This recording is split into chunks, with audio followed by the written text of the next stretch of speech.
Antônio Cândido já havia detectado a singularidade da Clarice. É que nunca ele havia lido um texto que tivesse levado a tão extremas consequências a escavação da alma humana. E eu diria até, completando, a escavação da alma feminina, sobretudo.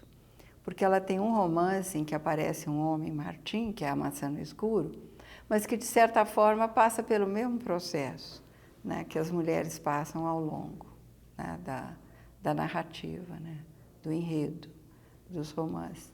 E esse processo é um voltar-se para si mesma e tentar entender o que está acontecendo no de dentro das pessoas. Ela tinha uma frase muito interessante que ela dizia que tem gente que costura para fora e eu costuro para dentro. Então, eu acho que é isso mesmo. Né?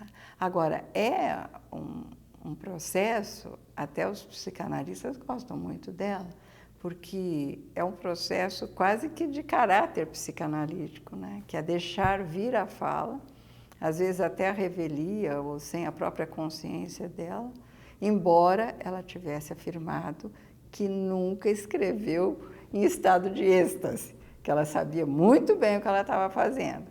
É a tal da literatura pensante, né, do Evandro Nascimento, em que ele justamente faz questão de registrar essa consciência, né, que a Clarice tinha da sua própria escrita, do seu próprio trabalho, né, de escrita.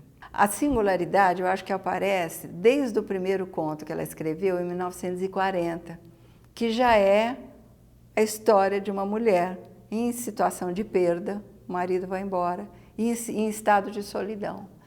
Esses dois, vamos dizer assim, essas duas condições, né, ou situações de vida, é que vão permanecer ao longo dos romances todos. E o que muda ao longo, né, dessa carreira, vamos dizer assim, profissional ela não achava que era profissional, mas enfim, nós achamos, né, que era da ficcionista. É encontrar cada vez mais elementos estéticos, de figurações, para traduzirem do modo o mais eficaz possível esse mergulho no de dentro de si mesmo. Então, eu acho que essa é a grande singularidade da Clarice. Então, ela trata dos nossos fantasmas. No fundo, é isso. Como enfrentar os medos, as ansiedades, o estado de solidão, o horror sou eu diante das coisas, que é essa é a frase dela em GH, que é também um procedimento de quem enfrenta a construção da sua própria liberdade, da sua própria emancipação enquanto mulher. Tá? Então, aí existe uma coisa muito interessante, porque a mulher está sempre em contejo com o homem. E sempre existe um questionamento em torno do que seria um aprisionamento e do que seria uma ação de emancipação. E isso é um tema muito, eu diria, comum, né? Faz parte da vida. Você enfrentar crises e, sobretudo, você ter coragem de enfrentar essas crises no sentido de ir até o fundo dessas crises para ver se escapa delas. Então, acho que é isso que acontece na literatura da Clarice, sabe? E isso favorece muito a identificação do leitor ou leitora com as narrativas dela. E esse processo, que é um processo difícil,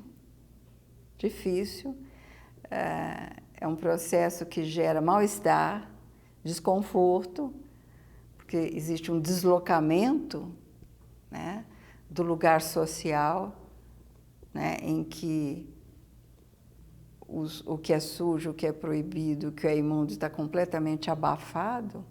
Né? Então, esse processo traz para ela, isso ela afirma em GH, uma alegria difícil, mas uma alegria, né, que é essa alegria de conseguir a emancipação. E o interessante, naturalmente, não é o processo em si, mas é o processo que ela constrói a partir da linguagem. Então, existe também, quer dizer, paralelamente a esse estado de desmontagem das engrenagens sociais que são machistas, paternalistas, conservadoras, tradicionais, às vezes até insensíveis à sensibilidade feminina ou à sensibilidade do humano, vamos dizer assim, paralelamente a isso, ela faz a desmontagem da linguagem também. Não só em termos de fragmentar, vamos dizer assim, uma sequência, de estabelecer rupturas, de usar palavras sem conexões. Então, tem todo um repertório, todo um arsenal, vamos dizer assim, linguístico, compatível, né, com essa proposta da desconstrução, que ela mobiliza e manipula muito bem.